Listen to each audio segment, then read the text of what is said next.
सबसे ज्यादा ग्लूकोज हमारे नर्वस सेल को ही चाहिए।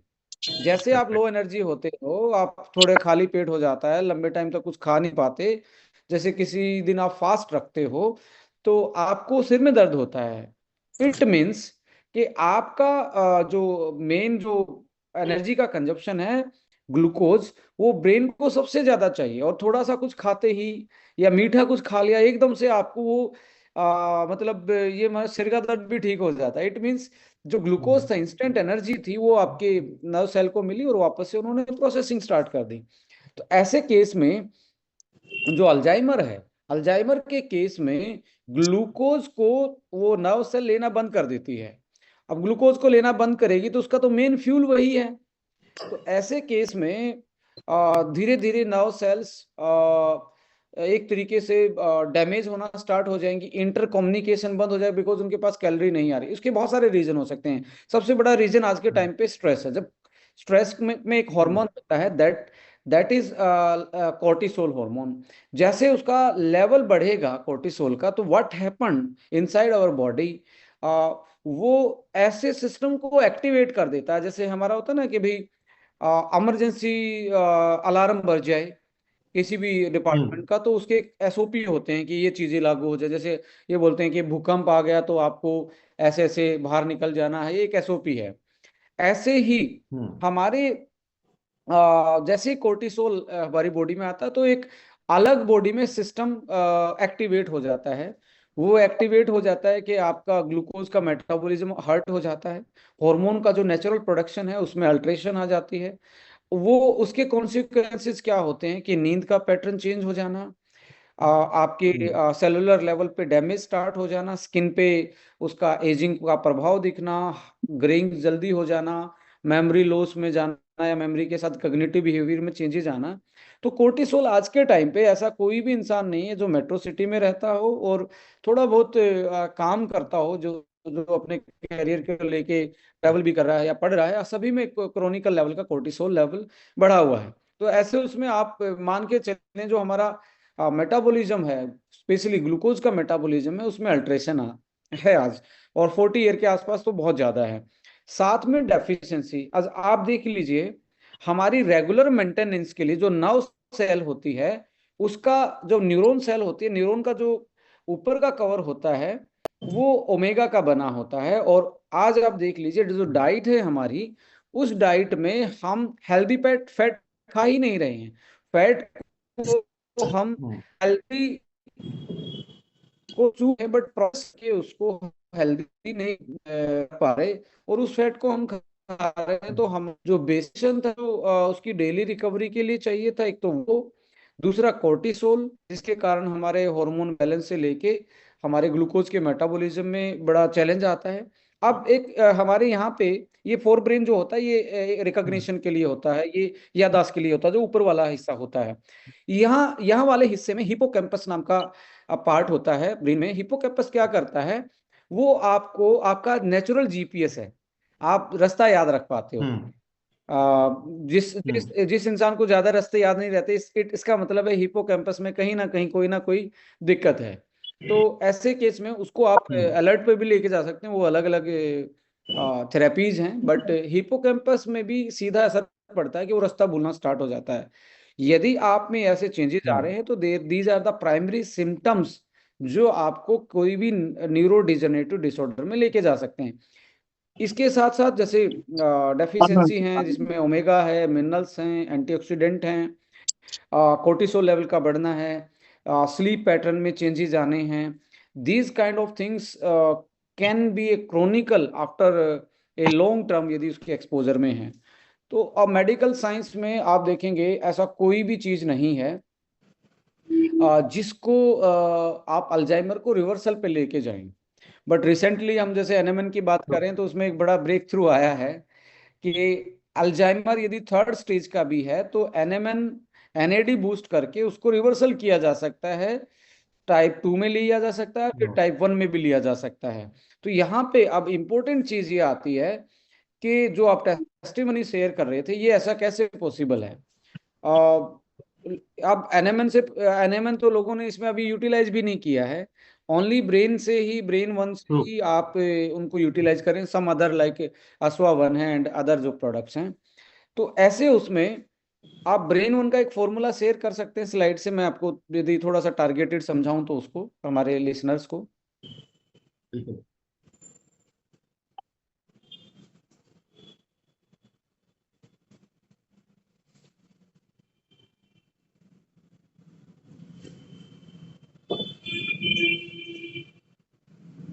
राइट। देखिए ऊपर वाला ही रखते हैं, पहले इस पे थोड़ा सा फोकस करते हैं। सबसे इम्पोर्टेंट क्या है ना, देखिए आप जो कॉर्टिसोल लेवल है उसको आपने एक बार नॉर्मलाइज करना पड़ेगा, और जो ऑक्सीडेटिव स्ट्रेस है और साइकोलॉजिकल स्ट्रेस और hormonal stress, whatever the stress you have to cope up the stress first. उसको आप योगा से, अच्छी डाइट से, अच्छी नींद से, अच्छी कम्युनिटी का आपका एंगेजमेंट है, चार यार दोस्तों के साथ मिलके, पड़ोसी के साथ अच्छा व्यवहार करके, घर में अच्छा कम्युनिकेशन करके, these kind of things are very important to cope up the stress. So यहाँ पे अब ginkgo biloba, ashwagandha and bacopa, ये ऐसी एविडेंस बेस हर्ब्स हैं पूरे एंटायर, आप देखेंगे अभी तक जितने भी नेचुरल रेमेडीज में हर्ब्स के बारे में पढ़ा गया है, अश्वगंधा एक इतना ज्यादा अडेप्टोजन है कि आप चाहे हार्मोनल आपकी स्ट्रेस हो, फिजिकल स्ट्रेस हो, साइकोलॉजिकल स्ट्रेस हो, या आपकी वट एवर ऑक्सीडेटिव स्ट्रेस हो, तो आपकी बॉडी को हर सिचुएशन में फाइट करने की क्षमता देता है। अब बोकोपा जो है, ब्राह्मी इसको बोलते हैं हम। ब्राह्मी का काम है अलर्टनेस पे फोकस और मेमोरी और कग्निशन पे काम करना, यानी कि याददाश्त शक्ति जिसको हम बोलते हैं। जिंको जो है, जिंको क्या करता है, जिंको आपका एक तरीके से जो हमारी क्रोनिकल स्ट्रेस है, कोर्टिसोल लेवल है उसको, और साथ में blood circulation of nerve cell, इनको एक तरीके से यदि ब्लड पूरा फ्लो करेगा तो ऑक्सीजन और ग्लूकोज का मेटाबॉलिज्म दोनों सिंक्रोनाइज होना स्टार्ट होंगे। तो हाइपर में जो चीजें गई थी उसको नॉर्मलाइज करने का ये पर्टिकुलर कॉम्बिनेशन यहाँ पे काम कर रहा है। कहने को यहाँ ओनली एंटी स्ट्रेस है, एंटी स्ट्रेस यहाँ ऑक्सीडेटिव स्ट्रेस भी, साइकोलॉजिकल भी, हार्मोनल भी, और अदर फिजियोलॉजिकल स्ट्रेस जो आपकी जो भी रीजन है उसको ये मैनेज।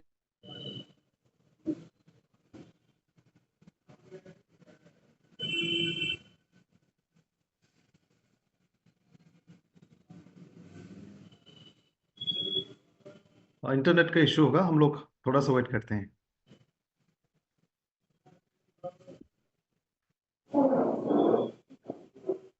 बैकोपा मोनेरी ब्राह्मी होता है जो अक्सर स्टूडेंट्स को एग्जाम्स के टाइम पे पेरेंट्स ला के देते देखिए हैं।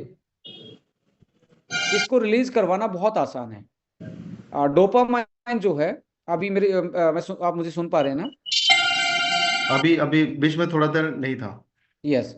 जो तीन तरीके के हमारे ब्रेन में हार्मोन बनते हैं जो हमारे लिए बहुत इंपॉर्टेंट है। पहला है डोपामाइन, जो हमारे लिए हैप्पी हार्मोन है। अब हैप्पी हार्मोन जो है वो रिलीज हो सकता है, आप अपने बच्चे के साथ खेलें, योगा करें, हम्म। आप जो आपको म्यूजिक पसंद है वो म्यूजिक आप सुने, जो आपको पसंद है यदि वो करते हैं तो डोपामाइन रिलीज करता है, और न्यूरोट्रांसमीटर जो आप उसके साथ कनेक्ट करते हो तो डोपामाइन रिलीज होता है। इससे अगला जो आता है डोपामाइन के नेक्स्ट लेवल होता है serotonin, that is relaxing hmm. Hormone basically, एक खुशी का है, एक रिलैक्सिंग है। सेरोटोनिन से नींद भी अच्छी आती है, बॉडी रिलैक्स भी करती है। अपार्ट फ्रॉम दैट एक ऐसा हार्मोन और होता है दैट इज एंडोर्फिन। एंडोर्फिन एक ड्रग जैसा होता है। मैं आपको बता रहा हूं, मैं अपना पर्सनली एक्सपीरियंस शेयर कर रहा हूं, not only the science. Endorphin ऐसे नहीं रिलीज हो जाता कि आप किसी के साथ खेले। डोपामाइन रिलीज तो किसी को स्मोकिंग की आदत है, चाय की आदत, चाय पीने से भी हो जाएगा, वो किसी स्टूमुलेंट से भी हो जाएगा। एंडोर्फिन जो होता है वो ड्रग जैसा होता है। सपोज करें यदि मैं खुद एक्सरसाइज ना करूं, मैं आपको बता सकता हूं, मेरा जो फिजियोलॉजी है, मेरा जो मेटाबॉलिज्म है, या मेरा जो बिहेवियर है वो अल्टर होना स्टार्ट कर देता है चौथे दिन से। 4 दिन यदि मैं ना करूं तो फोर्थ डे से मेरा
आसवावन जो केएसएम वाला है, केएसएम जी। वर्ल्ड का बेस्ट है। ऐसे ही बोकोपा में भी जो भी उसका मेन मॉलिक्यूल है वो हाईएस्ट कॉन्सेंट्रेशन फॉर्म में है। और जिंको का भी, जिंको का बेसिकली लीफ वाला जो पोर्शन होता है उसी के एक्सट्रैक्ट में ये सारी चीजें ज्यादा मिलती हैं as compare to the other part of the like जो भी उसका रूट्स हैं या उसका ट्रंक बोलते हैं हम। अ, अश्वगंधा रूट वाले पार्ट में सबसे ज्यादा माना जाता है। तो यहाँ पे ये पोर्शन रखा गया कि हमने पहले उसको केमिकली ब्रेन को जो अच्छा लगता है उसको रिलीज करवाना है और उसको स्ट्रेस से दूर भगाना है। नेक्स्ट जो डाला है अगला, आप इसको कंपेयर वो करेंगे, कग्निटिव हेल्थ अलर्टनेस पे बढ़ाना, gotu Cola, tryptophan and copper. देखिए कॉग्निटिव में वो भी रोल प्ले कर रहे हैं, बट इसको यदि अस्वा और इसके साथ जिंको और बोकोपा के साथ गोटू कोला और ट्रिप्टोफैन एंड कॉपर मिल जाएं, आप देखेंगे बहुत सारे जिसके नर्व्स ब्रेक डाउन में, पार्किंसम में हाथ हिलते हैं तो कॉपर की डेफिशिएंसी होती है। अब कॉपर इसमें, और ट्रिप्टोफैन क्या करता है, ट्रिप्टोफैन ही डोपामाइन का को रिलीज करवाने में सबसे बड़ी हेल्प करता है। और जैसे ही ये डोपामाइन रिलीज होता है तो कग्निटिव बिहेवियर में सुधार होता है। ये कग्निटिव क्या है, अलर्टनेस, बार बार में सोचना नहीं, एकदम से आप हाजिर जवाब हो जाते हो।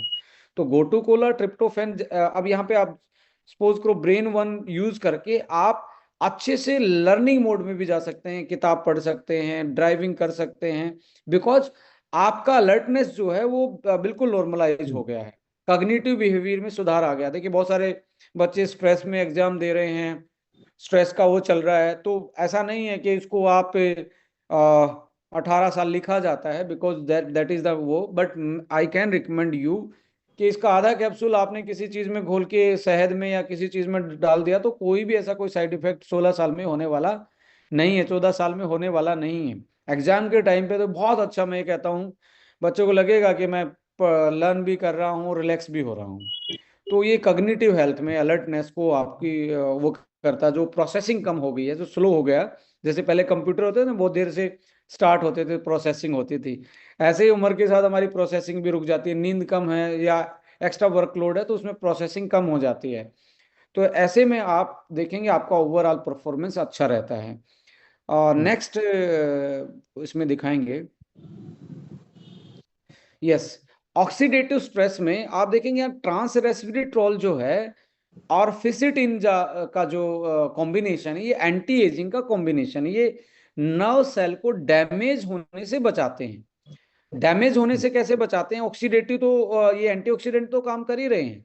ट्रांस रेस्वेरेट्रोल और फिसिटिन जो है वो बेसिकली हमारे ब्रेन में बहुत पतली पतली खून की नलियां होती हैं जिसके कारण ब्लड पहुंचता है पूरे ब्रेन में। तो वहां पे यदि कोई ब्लॉकेज है या वहां पे आपका स्ट्रेस के कारण वो सिकुड़ी हुई है तो वह ब्लड सर्कुलेशन कम होता है, जिसको माइक्रो सर्कुलेशन हम बोलते हैं। तो ट्रांस रेस्वेरेट्रोल इंश्योर करता है a right blood pressure and a right blood flow to the nerves, और you can say in the whole brain. तो जैसे ब्रेन में नॉर्मल प्रेशर होगा तो आप देखेंगे आपके ब्रेन में ब्रेन हेमरेजेस के चांसेस कम रहेंगे। और आप में जो एक तरीके से लाइक जो स्ट्रेस आपको दिख रहा था, जो आपको रिकवरी नहीं आ रही थी, तो उसमें रिकवर होने के चांसेस ज्यादा होते हैं। एस्ट्राजेंथिन हम्म। सभी को मालूम है एक ऐसा एंटीऑक्सीडेंट है जो ब्रेन ब्रेन के बैरियर को क्रॉस कर सकता है, यानी कि नर्व सेल के अंदर जाके ये एक तरीके से ऑक्सीडेटिव स्ट्रेस को खत्म कर सकता है, सेलुलर स्ट्रेस को। तो ये कॉम्बिनेशन जो trans resveratrol, astaxanthin, fisetin, pterostilbene and vitamin E, ये इतना क्लासिकल कॉम्बिनेशन है जिस अमाउंट में डाल रखा है, क्योंकि सबसे ज्यादा यदि फैट किसी सेल में होती है, वो होती है ब्रेन की जो नर्व सेल, उसमें सबसे ज्यादा फैट होती है, फैट से बनी होती है। अब जो फैट के लिए सबसे ज्यादा फैट खराब ना हो, घी में भी विटामिन ई के रूप में एडिटिव डाला जाता है कि लॉन्ग टर्म उसकी सेल्फ लाइफ बढ़ जाए, क्योंकि vitamin A fat soluble antioxidant के रूप में काम करता है। तो यहाँ पे एंटी एजिंग, ब्लड सर्कुलेशन और ऑक्सीडेटिव स्ट्रेस को के कॉम्बिनेशन में आप ये एंटीऑक्सीडेंट देख रहे हैं, जो कि एक प्रॉपर कॉम्बिनेशन में डाले गए हैं। नेक्स्ट चलेंगे। एल थियानाइन, देखिए एल थियानाइन जो होता है वो एक अमाइनो एसिड होता है, वो ग्रीन टी में मिलता है। अब ग्रीन टी से आपको पता है स्ट्रेस कम होता है, ग्रीन टी से आपको पता है कि हमारी जो लाइक एंटी एजिंग प्रॉपर्टी है, वो ग्रीन टी की वजह से हमें बॉडी में एंटी एजिंग बेनिफिट मिलता है। L theanine, DHA and acetyl choline. अब जो डीएचए है वो ओमेगा फैटी एसिड है, और आपको पता होगा आपके ब्रेन को सबसे ज्यादा जो ओमेगा पसंद है, उसके लिए जो ओमेगा जरूरत है वो डीएचए की फॉर्म में ही आता है, तो डीएचए इसमें है। एल थियानाइन अमाइनो एसिड, उसकी जो मसल जो है, उस यानी कि हमारी नर्व्स भी एक ये भी ब्रेन भी एक मसल ही है। एल थियानाइन ऐसा अमाइनो एसिड है जो एक तरीके से को फैक्टर का काम करता है बहुत सारे फिजियोलॉजिकल प्रोसेस को रन डाउन करने के लिए। और एसिटाइल कोलिन जो है वो न्यूरो मैसेंजर का काम करता है। और फोस्फिडाइल सीरीन भी इसमें है। तो ये न्यूरो मैसेंजर का मतलब है जो आप सोच रहे हो वो आपकी बॉडी तक मैसेज पहुंचाने का काम करते हैं, उनको हम न्यूरो मैसेंजर बोलते हैं। विद द एज एक सेल से दूसरी सेल का कम्युनिकेशन कम हो जाता है जस्ट बिकॉज ऑफ प्रोडक्शन या इनिबिशन, या तो प्रोडक्शन कम है या प्रोडक्शन है पर ट्रेवल नहीं कर पा रहा है। तो यहाँ acetyl choline and phosphatidyl serine with L theanine, they enhance the intra और इंटर कम्युनिकेशन, जो एक सेल से दूसरी सेल पे मैसेज जाता है उस मैसेज को ये इनहांस करते हैं, जिसकी वजह से आपकी मेमोरी एंड लर्निंग जो है वो फास्ट हो जाती है। नेक्स्ट करेंगे। सर एक छोटा सा सवाल मैं यहाँ पे मेरे मन में आया। जी इसमें जितने भी चीज हमने डाले हैं, ये या तो डायरेक्टली या फिर हेल्प करती है कि हमारे बॉडी के और ब्रेन के प्रोटीन्स को बनाने में मदद करे। क्या नॉर्मली देखा जा सकता है कि जो नॉर्मल ब्रेन की ये कॉम्पोजिशन होती है, एसिटाइल कोलिन हो, डीएचए हो, 40 के आसपास में जनरली लोगों में धीरे धीरे कम होने लगती है? देखिए, 40 के बाद तो बहुत सारी चीजें कम होनी स्टार्ट हो जाती हैं, बट मैं सबसे इंपॉर्टेंट चीज यहाँ पे आपको बता रहा हूँ कि एक्यूमुलेशन ऑफ, जिसको आप देसी भाषा में बोले तो डेब्रिज, कूड़ा करकट जो होता है उसका हम्म। एक्यूमुलेशन होता है, जिसको हम यहाँ पे टॉक्सिन प्रोटीन का एक्यूमुलेशन है, जिसकी वजह से इंट्रा कम्युनिकेशन लूज होना स्टार्ट हो जाता है। यानी कि आपकी पूरा ब्रेन की साफ सफाई नहीं होती है विद द एज, प्रोटीन का ब्रेकडाउन है वो। अब करेक्ट। उसको हम बोलते हैं सिनोलाइटिक इफेक्ट। सिनोलाइटिक का हम्म। मतलब है कि डेड सेल को निकालना या डेब्रीज को निकालना, जो ऑलरेडी मर चुके हैं या रास्ते में किसी भी चीज को नॉर्मल प्रोसेस में इनिबिट कर रहे हैं या रिस्ट्रिक्ट कर रहे हैं। तो उस केस में आप देखेंगे जैसे विटामिन ई है, फिसिटिन है और ट्रांस रेस्वेराट्रोल है और जिंको बिलोबा है, ये एक तरीके से उनको साफ सफाई का काम करते हैं। और जब जितना भी रुकावटें कम होंगी उतना ही आपका इफेक्टिव एक तरीके से इंट्रासेलुलर कम्युनिकेशन होगा, और आपका ब्रेन, आपकी मेमोरी, आपका कॉग्निटिव बिहेवियर ठीक रहेगा। ADH right. जो सॉरी एडी जो है, यानी कि हमारा हम्म। अल्जाइमर जो डिसऑर्डर है, उसमें होता क्या है, सिनेप्टिक नोड जिसको बोलते हैं, एक न्यूरो हम्म। सेल दूसरे से जुड़ी होती है। इस क्लेफ्ट को हम्म। हम से ही एक मैसेज दूसरे के मैसेज को जाता है।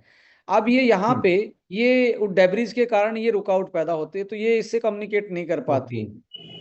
और ये कहाँ से स्टार्ट हुआ, ग्लूकोज नहीं ले पा रहा था, फिर उसके बाद वो एक्यूमुलेशन हो, प्रोटीन टूटना स्टार्ट हुआ क्योंकि एनर्जी नहीं मिल रही है, वो फ्रेगमेंट की हम्म। वजह से ये क्लेफ्ट का कम्युनिकेशन बंद हो जाता है। तो यहाँ पे इंपॉर्टेंट चीज ये है कि जब आप कोर्टिसोल लेवल को बैलेंस करेंगे तो इंसुलिन का, देखिए डायबिटिक पीपल में अल्जाइमर, न्यूरो डिजनरेटिव डिसऑर्डर होने के चांसेस ज्यादा रहते हैं, जस्ट बिकॉज ओके। सबसे ज्यादा ग्लूकोज का यूटिलाइजेशन ब्रेन नर्व सेल को ही चाहिए। और इंसुलिन रेजिस्टेंस होना या एक तरीके डायबिटिक होना, इन चीजों को सबसे पहले बुलावा देना है।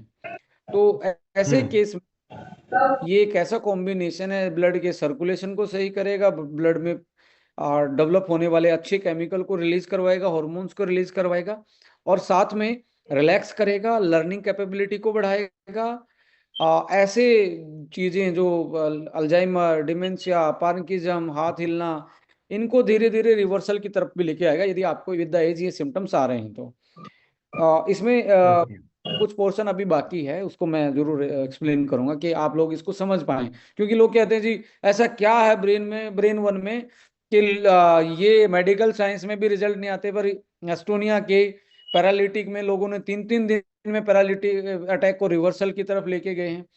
6 महीने से एक आदमी बेड रिडन था, वो पड़ा हुआ था, उसको वापस से नई जिंदगी मिली है। तो अब जैसे एल टायरोसिन है, B6 है, B12 है, ये वाइटामिन का कॉम्बिनेशन एड ऑन किया गया है just to feed up the जो नर्व सेल को सबसे ज्यादा बी कॉम्प्लेक्स में और अमाइनो एसिड में चाहिए, टायरोसिन और थियानाइन। तो ये कॉम्बिनेशन है, B6 और B12 एक तरीके से एनर्जी प्रोडक्शन में हेल्प करते हैं, क्योंकि B6 के बिना आपका एनर्जी प्रोडक्शन कंप्लीट नहीं होता, और B12 एक तरीके से methylation to every DNA, DNA को मिथाइलेशन प्रोवाइड करता है। सो ये भी आपको जब एनर्जी ज्यादा मिलेगी, अलर्टनेस भी ज्यादा रहेगी, और कंसंट्रेशन भी, आप फोकस कर पाएंगे किसी पर्टिकुलर चीज पे। तो इसके आगे हम बढ़ेंगे, जैसे B1 है एंड फॉलिक एसिड, ये नर्व सेल को मजबूती देते हैं, नर्व हेल्थ को बेटर रखते हम्म। हैं। नेक्स्ट चलेंगे, zinc, copper, selenium, mood regulation, जो बार बार में मूड चेंज होता है, तो ऐसे मिनरल्स इसमें हैं जो आपके मूड रेगुलेशन में हेल्प करते हैं। जिंक है, कॉपर है, सिलेनियम है।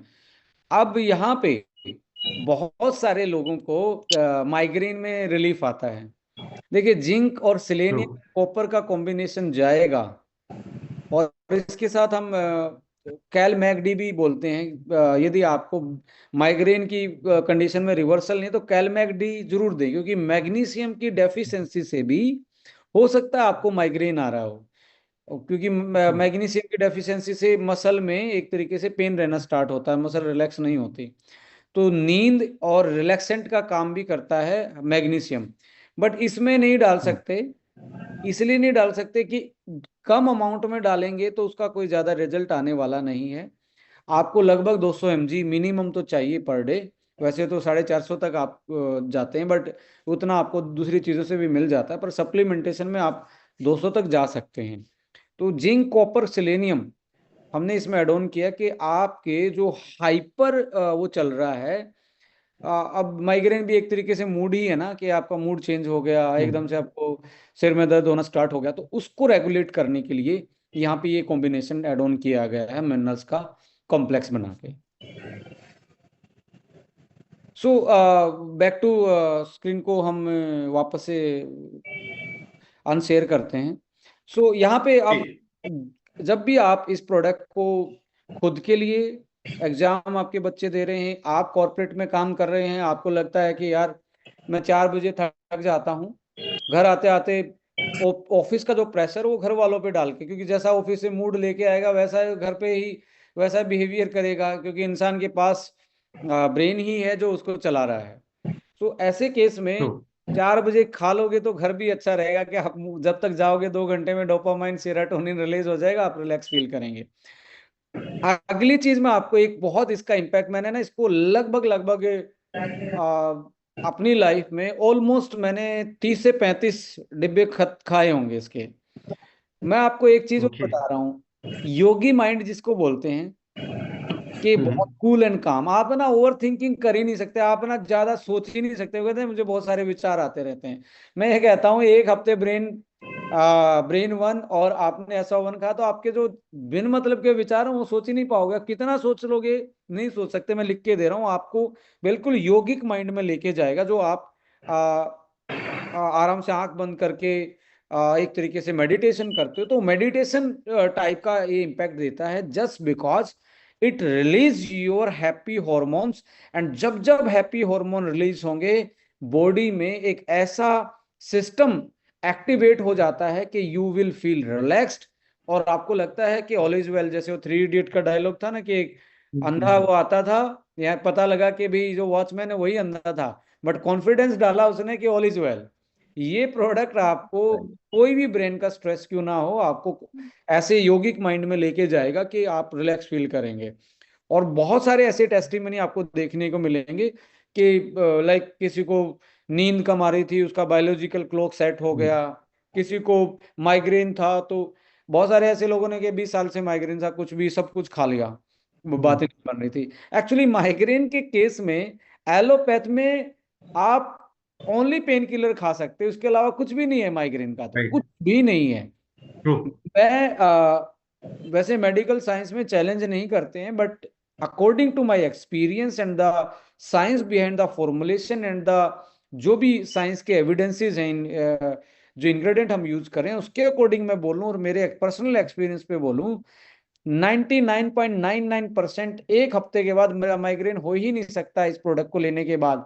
यदि फिर भी आपको माइग्रेन में कम सुधार आ रहा है, तो उस केस में आप बाहर से भी मैग्नीशियम लेके खा सकते हैं। या मैग्नीशियम आजकल तो यूट्यूब का और इसका गूगल का जमाना, ओनली ये सर्च करें कि मैग्नीशियम सबसे ज्यादा किस में है, और मैग्नीशियम सबसे ज्यादा पंपकिन सीड, आपका जितने भी ग्रीन वेजिटेबल हैं वो, और आपका आमंड, इन चीजों में मैग्नीशियम ज्यादा होता है। यानी सीड्स में और हरी सब्जियों में मैग्नीशियम ज्यादा होता है। बस अर्थ आपने फ्राई नहीं किया हो, रोस्ट ना किया हो, तो आपको बेटर उसको यूटिलाइज कर सकते हैं। सो दूसरा, पैरालिटिक का आप देखेंगे, कितना भी आपको लगता है कि पैरालिसिस में बंदे को सुधार ही नहीं, आ बहुत सारे काम कर लिए, तो उस केस में आप यदि प्रॉपर कॉम्बिनेशन में चार चार प्रोडक्ट का मैं बोलता हूँ, कैलमैगडी, आपका ब्रेन, आपका अस्वा एंड क्रिल, आप यदि चारों प्रोडक्टों को यदि यूटिलाइज करते हैं, तो आपको विद इन अ वीक जो उसकी अलर्टनेस थी एंड मूवेबिलिटी थी, जो एक तरीके से वो बॉडी काम ही नहीं कर रही थी, उसमें आप हल्का सा सुधार देखेंगे 15 डेज में। आप उसकी और ज्यादा मूवमेंट एंड कोऑर्डिनेशन, अभी आता है मूवमेंट के बाद कोऑर्डिनेशन, यानी कि अब मैंने ये हाथ ऐसे किया, अब मैं कितनी देर तक उसको स्टेबल रख सकता हूं, दैट इज कॉल्ड कोऑर्डिनेशन। वो कोऑर्डिनेशन में एक तरीके से चेंज आता है।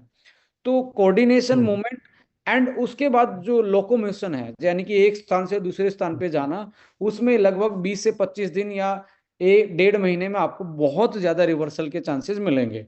सो किसी भी केस में, अभी अल्जाइमर में आपको थोड़ा सा एक चीज का ध्यान रखना पड़ेगा, वो बहुत कॉम्प्लेक्स है सर। बहुत कॉम्प्लेक्स का मतलब है कि उसमें आपको किसी में रिजल्ट आएगा, किसी में नहीं आएगा, बट उसकी इफेक्टिव उसके लिए मैं जरूर बताऊंगा। अल्जाइमर के केस में यदि आप अल्जाइमर के पेशेंट को शाम को 5 बजे, 7 बजे बोलते हैं हम जनरली, 5 बजे के बाद अगले दिन 9 बजे तक नहीं कुछ खिलाते, तो आपको अल्जाइमर में अकेला ब्रेन वन से रिजल्ट आएगा। मैं लिख के दे रहा हूं, बिकॉज ग्लूकोज की बजाय वाह। कीटोन्स बॉडी कीटोन से एनर्जी लेना स्टार्ट कर देता है। हमारी बॉडी कीटोन्स पे सेट हो जाती है, और कीटोन्स किससे बनते हैं? फैट से बनते हैं। Fat convert into the ketones and brain can utilise. आपने सुना होगा कि बहुत सारे लोगों ने इतने दिन का फास्ट रखा, ग्लूकोज तो आपका 400 हम्म। ग्राम के आसपास ही स्टोर होता है आपके लीवर में और आपकी मसल में। 400 इंटू जी। 4, 1 ग्राम में 4 कैलोरी होती हैं, 1600 कैलोरी के आसपास आपकी बॉडी में कैलोरी स्टोर है। तो आप जिस दिन फास्ट रखते हो तो 24 घंटे में 1600 यूटिलाइज कर ली। अगले दिन क्या यूटिलाइज करेगा? अगले दिन यूटिलाइज होता है फैट। अब वो फैट और डेड सेल जो हम्म आपकी बॉडी में डेड सेल एक्यूमुलेट हो चुकी हैं, बॉडी उनको रिवर्सल पे ले जाती है, उनको खाना स्टार्ट करते हैं। इसको बोलते हैं ऑटोफेजी। ऑटो में सिर्फ सेल्फ, फेजी हम्म मतलब खाना, खुद ही आपकी बॉडी में डेड सेल को खाना स्टार्ट आपकी बॉडी कर देती है। तो दूसरे दिन, तीसरे दिन ऑटोफेजी होता है और फिर फैट पे जाना स्टार्ट होती है चौथे दिन पे। अब कुछ लोग कहते हैं जी मैं हम्म मेरा ना फास्टिंग रखने से पहले दिन फैट पे नहीं जाएगी। ऑटोफेजी, ऑटोफेजी में फिर फैट।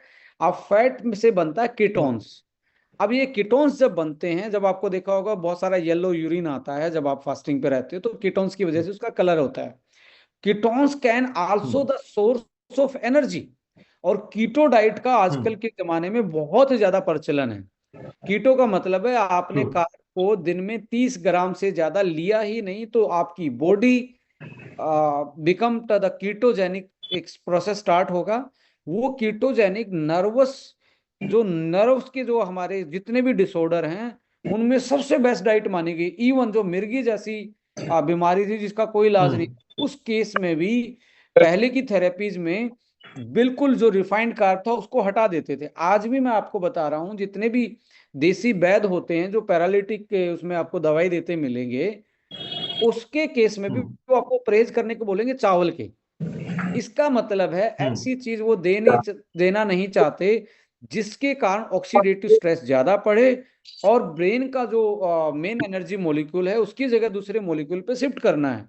तो ऐसे केस में हम्म यदि आप 4 बजे का खा 4 बजे के बाद अगले दिन लगभग 16 घंटे का गैप रखते हो तो डेफिनेटली, हम्म और लो कार्ब डाइट है तो लो कार्ब का मतलब मीठा तो बिल्कुल बंद, तो उस केस में महीने हम्म के अंदर आपको अल्जाइमर में रिवर्सल के साइंस दिखना स्टार्ट करेंगे और साथ में आपने सप्लीमेंटेशन में हेल्प कर दी। और यहाँ पे हम्म एनएमएन जो है, एनएडी जो है, एनएडी के केस में ये पाया गया है कि हम एनएडी के कारण आपका अल्जाइमर, क्योंकि जैसे सर्ट्यून एक्टिवेट होता है तो इंसुलिन का जो रिस्ट्रिक्शन था, रेजिस्टेंस था, वो एक एक तरीके से ब्रेक होता है और ज्यादा इंसुलिन बनना स्टार्ट होता है तो आपकी ग्लूकोज मेटाबॉलिज्म में इंप्रूवमेंट आता है। तो ऐसे ही हम्म अल्जाइमर में इन दैट वे। और दूसरा जो ब्लॉकेज आई है जिसको अमाइलॉइड बीटा हम बोलते हैं, जिसके कारण एक सेल का जो एंड था वो उसके कारण ब्लॉक हो जाता है, वो बीटा अमाइलॉइड जो होता हम्म है उसको वो हटाने का काम करता है। जब एनएडी बूस्ट होता है, सर्टिन्स इसको हटाना स्टार्ट करते हैं और टीलोमर्स को एक्टिवेट करते हैं, जिसके कारण नई सेल बनना स्टार्ट हो जाती हैं।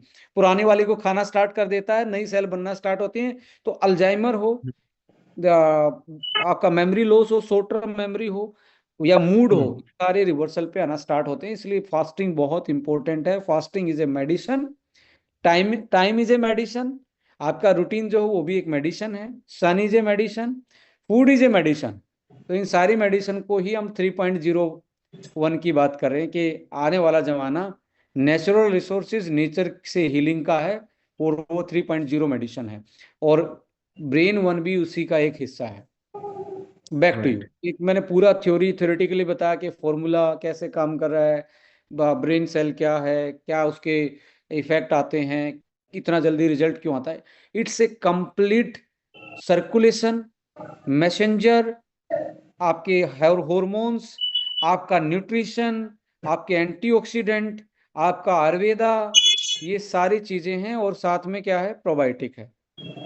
अभी करेक्ट। आपको मैं एक चीज और बता रहा हूं, there is a science is you can से रिवीलिंग दैट एक ऐसा हमारे पास पोस्टबायोटिक आ गए हैं। पोस्टबायोटिक में, पोस्टबायोटिक का मतलब देखो, प्रीबायोटिक एंड आपका प्री एंड प्रोबायोटिक तो आपने सुन लिया।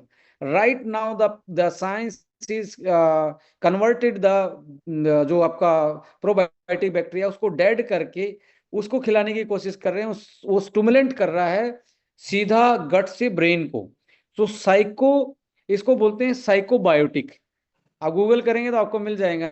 10-15 हज़ार का एक प्रोडक्ट आता है, वो भी प्रोबायोटिक ही जैसा होता है, बट ये अभी बहुत एडवांस स्टेज में ये चीजें आई हैं।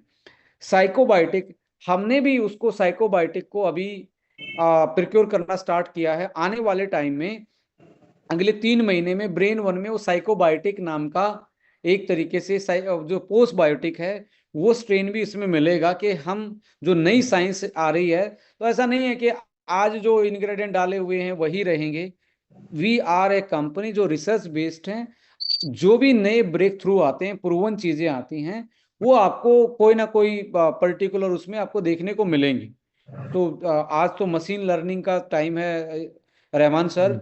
आज की जो जी। रिसर्च है वो इतनी फास्ट होगी, जो पहले के लोग माइक्रोस्कोप में आंखें देख देख के, मतलब उसको मैग्नीफाई ग्लास को इधर उधर करके देखते थे, आज तो इलेक्ट्रॉन एक तरीके से उस पे आ गए हैं, डिजिटली वो आ गए हैं कि वो पूरी पिक्चर स्क्रीन पे दिखा देते हैं। तो ऐसे केस ट्रू। में आज मशीन लर्निंग का जमाना है, तो डेली कोई ना कोई ब्रेक थ्रू आ रहा है। तो ट्रू। आपको ये जो चेंजेस आएंगे, ये हम साइंटिफिक एविडेंस के बेस पे welfare of our distributor, welfare of our customer and our society, हम इनको जरूर चेंज में लाएंगे आने वाले टाइम में। तो साइको बायोटिक जो है, यानी कि साइकोलॉजी ब्रेन से कनेक्टेड, और आपके पोस्ट बायोटिक वो एक स्ट्रेन आता है। आप बहुत सारे समझदार लोग बैठे हैं आज, गूगल और कर सकते हैं ग्रेट। कि आने वाले टाइम में इसको ये आप तो देख। बहुत एडवांस उस चीजें जो केस में भी उस केस शायद में अभी भी अंडर रिसर्च है। अल्जाइमर, यस, उस केस में भी अल्जाइमर में रिवर्सल के प्रूवन एविडेंसेस हैं उस पर्टिकुलर स्ट्रेन में। एंड एनएमएन एनएडी बूस्टर के भी प्रूवन रिजल्ट हैं to reverse down down the Alzheimer. और मैं आपको एक चीज और जरूर बता रहा हूं, अल्जाइमर के इतने ज्यादा केस बढ़ रहे हैं। आप हम्म। वर्ल्ड में फार्मा के पास कन्वेंशनल मेथड में कोई भी दवाई नहीं है। इतनी बड़ा आपके पास, ये हमारे पास अपॉर्चुनिटी इसको कमर्शलाइज करने में और लोगों की हेल्प करने में, इसका कोई साइड इफेक्ट तो है नहीं। आप मुझे बताओ, जिंक अकेला ब्रेन राइट। को तो काम आना नहीं है। जिंक तो सारी सेल को काम आएगा। अकेला एस्ट्राजेंथिन ब्रेन ब्रेन को काम नहीं आता है। सिलेनियम अकेला ब्रेन को काम राइट। नहीं आता है। बट द कॉम्बिनेशन उस तरीके से डेवलप किया गया कि वो नर्वस सेल को ज्यादा सपोर्ट करता है, बट ओवरऑल बॉडी के दूसरे सेल्स को भी वो यूटिलाइजेशन में हेल्प करता है। सो ऐसे केस में कोई भी प्रोडक्ट आप देखते हैं, उसके पीछे अभी सपोज करें कि हमने अभी तक आई 1 नहीं लेके आए हैं। आई 1 को मैं बताता था कि देखिए, जिसकी आंखें कमजोर होती है ना, उनको एसिडिटी बनती है। अब एसिडिटी क्यों बनती है? क्योंकि मूड एकदम से स्विंग होता है, सिर में दर्द होता है, सिर में दर्द होते कोर्टिसोल बढ़ेगा, कोर्टिसोल बढ़ेगा तो एसिडिटी बढ़ेगी। तो हमने लास्ट वाले प्रोडक्ट में क्या डाला था? फेनल सीड एक्सट्रैक्ट डाला था, याद हो तो। अब आंखों के लिए फेनल Correct. सौंफ क्या काम करेगी? सौंफ का एक्सट्रैक्ट इसलिए था, और साथ में जिंको डाला था। जिंको का आंखों का कोई रोल नहीं था, कि आपका जो हल्का फुल्का हेडेक है वो भी कंट्रोल हो, और एसिडिटी को रेगुलेट करने के लिए आपका जो सौंफ का एक्सट्रैक्ट है वो भी इसमें डला हो। तो वो एक होलिस्टिक अप्रोच है। होलिस्टिक अप्रोच का मतलब होता है, we are not targeting only the single thing, जो उसके आपको जो सिम्टम्स आ रहे हैं, वी आर टारगेटिंग उस सिम्टम्स की वजह से आपकी बॉडी में अदर चेंजेस क्या आ सकते हैं, अदर चीजों पे क्या इम्पैक्ट पड़ सकता है। इस तरीके से फॉर्मूला डिजाइन होता है। And we are very lucky कि इस तरीके से हम इन प्रोडक्टों के थ्रू ये ब्रेक थ्रू कर पाए, कि हम आज जो एडवांस फंक्शनल न्यूट्रिशन का जमाना है, उसमें आपके पास हर्बो जो न्यूट्रीजेनिक्स है, मुझे लगता है एक ऐसी सीरीज है जो इतना बड़ा रोल प्ले कर सकती है हमारी पर्सनल जिंदगी में, हेल्थ में, कम्युनिटी को वेलफेयर में, और हमारे बिजनेस में, तो जिसका कोई तोड़ नहीं होगा मुझे लगता है। और it is all about the science based product, I must say. Sir, हमने ब्रेन वन के बारे में बहुत बारीकी से हर एक इंग्रेडिएंट्स के बारे में जाना। और अक्सर हम लोगों को सजेस्ट करते हैं कि इसके साथ क्रिल बहुत अच्छा कॉम्बिनेशन होता है। क्रिल इन पर्टिकुलर अपने आप में कैसे ब्रेन को हेल्प करती है? देखिए, भगवान ने, है ना, नेचर, जिसको हम भगवान बोले, गॉड बोले, अल्लाह बोले, या नेचर बोले, what ever your belief system, जो नेचर है, नेचर ने हमारी जो सेल है, उस सेल को, सेल यानी कि हमारा शरीर एक छोटी, सबसे छोटी यूनिट जो होती है वो सेल होती है। वो अपने आप में ही एक ऐसी चीज है जिससे आपकी पूरी बॉडी बन सकती है दोबारा से, जिसको ह्यूमन जेनेटिक्स में क्लोनिंग मेथड बोलते हैं। एक सेल से आपके आपके एक कान से छोटा सा टुकड़ा लेके आप जैसा हम शकल बनाया जा सकता है। That is already A technology but human cloning नहीं हो सकती, वो बैन है इसलिए, नहीं तो कटड़ी बछड़ी ये सारे क्लोनिंग में बन ही रहे हैं। तो इसका मतलब ये एक सेल से पूरा आदमी, और हमारी जो आ, शरीर की उत्पत्ति यानी कि ओरिजिन जो है, डेवलपमेंट है, वो हमारे मदर और फादर के एक एक सेल से ही हुआ है। मदर फादर ने नहीं हमारे को लिवर दिया है, आंखें मदर फादर ने नहीं हम्म दी है, एक एक सेल डोनेट किया, उस सेल ने जाइगोट बना, उससे पूरी बॉडी बन गई। तो इसका हम्म मतलब सेल की हेल्थ यदि सही रहेगी, अब उस सेल के पास बाहर एक डिफेंस सिस्टम है जिसको हम मेम्ब्रेन बोलते हैं। जैसे आप अपने घर में चार दीवारी बनाते हैं कि कोई जंगली जानवर ना घुस जाए, हम्म प्रोटेक्टेड रहे, ऐसे ही हमारी हर राइट। सेल के बाहर एक मेम्ब्रेन होती है, वो उसका प्रोटेक्शन वॉल है। और वो इतनी सेलेक्टिव है, जिसको हम सेलेक्टिव परमिएबल बोलते हैं, कि वो हम्म गलत चीजों को बाहर रखती है और सही चीजों को अंदर आने देती है। बट यदि हम सही फैट नहीं खाएंगे, स्ट्रेस में रहेंगे, ऑक्सीडेटिव स्ट्रेस ज्यादा आएगा, डेफिनेटली, तो उसका बाहर का मेम्ब्रेन जो है वो लूज होना स्टार्ट हो जाएगा। और वो सबसे ज्यादा बना होता है फोस्फोलिपिड्स, प्रोटीन, हम्म और साथ में लिपिड्स फॉस्फेट ग्रुप के साथ। और दुनिया में हम्म जो लिपिड्स हैं, जिसको हम फैट बोलते हैं, एक तरीके से वो साइंटिफिक लैंग्वेज है, उसका मतलब फैट ही होता है, ओमेगा होता है। दुनिया में क्रिल एक ऐसा फिश होता है जो अंटार्कटिका लेवल पे अंटार्कटिका एरिया में पाया जाता है, जहां माइनस में समुद्र जम जाता है, बर्फ जम जाती है समुद्र के पानी की, हम्म सी वाटर फ्रीज हो जाता है वहां पे, माइनस टेम्परेचर पे भी वो नहीं जमता। समंदर जो हम्म था, सी जो था, वो जम गया, बट वो नहीं जमता। इसका मतलब नेचर ने उसको ऐसी शक्तियां दी हैं कि वहां पे भी वो सर्वाइवल कर सकता है। तो ट्रू। साइंटिस्टों ने पता लगाया ऐसे क्या है इसके पास, देखा उसके उसकी बॉडी में, उसके जो आउटर कवर में ओमेगा फोस्फोलिपिड्स की फॉर्म में पाया गया। उसकी वजह से हम्म उसका जो फ्रीजिंग पॉइंट है वो बहुत ज्यादा माइनस में जाने के बाद भी फ्रीज नहीं होता, उसका ब्लड लिक्विड रहता है और अच्छे से काम कर पाता है। फिर देखा हमारी सेल का जो आउटर कवर है वो भी फोस्फोलिपिड्स का है, और उसमें ओमेगा पाया जा रहा है, वो भी फोस्फो। तो वो दोनों एक दूसरे के सिमिलर मिले। तो जब सिमिलर मिलते हैं तो एब्जॉर्बेंस से लेके रिकवरी जो रेट है वो फास्ट हो जाता है। इसलिए krill is the best omega in the universe. अभी तक की जो साइंटिफिक ब्रेक थ्रूज हैं उसमें क्रिल से ज्यादा बेस्ट नहीं है। उसके बाद जर्नल फिश का आता है, उसके बाद हमारे वेजिटेरियन सोर्स, अभी वेजिटेरियन से भी ओमेगा मिलता है, ऐसा नहीं है कि वेजिटेरियन से ओमेगा नहीं मिलता। आप जो फूड खा रहे हैं, जिसमें आप बादाम खा रहे हैं, मूंगफली खा रहे हैं, अलसी खा रहे हैं, फ्लैक्सीड खा रहे हैं, घी खा रहे हैं, वेजिटेबल ऑयल खा रहे हैं फ्राई करके, उसका तो मैं नहीं बोलूंगा, उसमें तो कुछ बचा ही नहीं है। वो हमारे पेट में जब जाते हैं वहां प्रोबायोटिक बैक्टीरिया उसको ओमेगा में कन्वर्ट कर देते हैं, यदि एक्टिव फॉर्म ऑफ ओमेगा में कन्वर्ट कर देते हैं। इसलिए वेजिटेरियन की भी स्किन आप देखेंगे बहुत ग्लो करेगी। ऐसा नहीं है कि वेजिटेरियन खाने वाले को हम्म ओमेगा नहीं मिलता, दे आल्सो, यदि उसका गट हेल्थ सही है तो। बट आज के टाइम पे गट हेल्थ जो है वो अपने आप में एक बहुत बड़ा चैलेंज है। किसी को कॉन्स्टिपेशन है, एसिडिटी है, हम्म किसी की बाउल मूवमेंट में दिक्कत है, किसी को पेप्टिक अल्सर है, किसी को आप देखेंगे पाइल्स की समस्या है, किसी को खाते ही पेट फूल जाता, ब्लोटिंग है।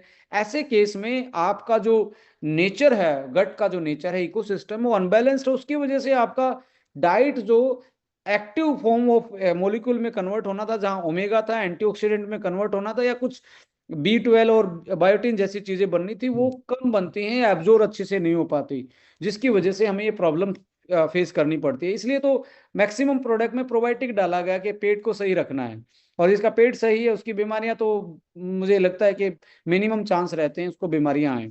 तो ऐसे केस में क्रिल जो है वो और ज्यादा सपोर्ट करता है। और हमारी मेम्ब्रेन मैंने बताया वो फोस्फोलिपिड्स की बनी है, और सबसे ज्यादा फोस्फोलिपिड्स किस में होते हैं, क्रिल में होते हैं। अब परसेंटेज ऑफ फोस्फोलिपिड्स दिमाग की जो सेल बनी होती है उसमें सबसे ज्यादा होता है। हार्ट की सेल, कार्डियक सेल में इतना नहीं होता, हिपेटिक सेल, लीवर की सेल में इतना नहीं होता, आपकी नेफ्रो सेल में इतना नहीं होता जितना हमारी ब्रेन की सेल में होता है। इसलिए कहते हैं घी बादाम बादाम खाया करो जिससे दिमाग ठीक रहे। क्यों? क्योंकि वो फैट है और फैट चाहिए आपके ब्रेन की हर सेल को। तो ओमेगा दैट इज डायरेक्टली एक तरीके से रिकवरी मोड में डायरेक्टली जाता है, बॉडी ज्यादा यूटिलाइज कर पाती है, वो है krill। बट वेजिटेरियन सोर्स भी ऐसा नहीं है कि मेरे कहने से आप अपना, क्योंकि इंडिया में धर्म के नाम पे भी फूड हैबिट बहुत ज़्यादा चलती हैं। मैं आपकी आस्था के साथ तो नहीं बोल रहा, but you can plan if you are suffering from Alzheimer जैसी प्रॉब्लम से सफ़र करें, न्यूरो डिजनरेटिव, तो उसमें आप krill को ज़्यादा इस्तेमाल करें as a medicine, don't as a non veg है या वेज है। वाह, आज हमने बहुत कुछ बहुत बारीकी से सीखा। मन तो कर रहा था और भी बातें करें, बट फाइनली हम ये कंक्लूड कर सकते हैं कि ब्रेन और ब्रेन से रिलेटेड जितने भी प्रॉब्लम्स हो, जिसका नाम हमने दिया न्यूरो डिजेनरेटिव डिसऑर्डर्स और साइकोलॉजिकल डिसऑर्डर्स, जिसमें बहुत सारी बीमारियों के बारे में हमने सुना, उसके लिए जो सबसे सही कॉम्बिनेशन ऑफ प्रोडक्ट्स है ब्रेन वन, साथ में अश्वा, देन हमने बात किया krill की भी, और कई हद तक एनएमएन यानी हमारा यंग भी अच्छा काम करता है। अभी दो सो इसी दोबारा तरह से हम बाइंड अप करते हैं इसको। अल्जाइमर जी। में krill, ब्रेन और आपका यंग। हम्म। स्ट्रेस साइकोलॉजिकल डिसऑर्डर में always go for Ashva one. यदि आपको वो भूत प्रेत आत्माएं दिखती हैं, इसका मतलब साइकोलॉजिकल डिसऑर्डर है साइंस की भाषा में। उस केस में आपको हमेशा अश्वा वन को ज्यादा यूटिलाइज करना चाहिए। यदि आपको पार्किज्म है, माइग्रेन है, उस केस में आपको कैल मैग डी जरूर देना चाहिए। पार्किज्म के क्या है, जिसको हाथ हिलते हैं उसको पार्किज्म बोलते हैं, उस केस में कैलमैग डी जरूर देना चाहिए ब्रेन वन के साथ, तो आपको रिजल्ट बहुत बेटर आएंगे। और साथ में krill भी देना चाहिए। तो साइकोलॉजिकल और स्ट्रेस में, डिप्रेशन में ऑलवेज गो फॉर द अश्वा one, and even in the paralytic cases में ये चारों प्रोडक्ट आप यूटिलाइज कर सकते हैं।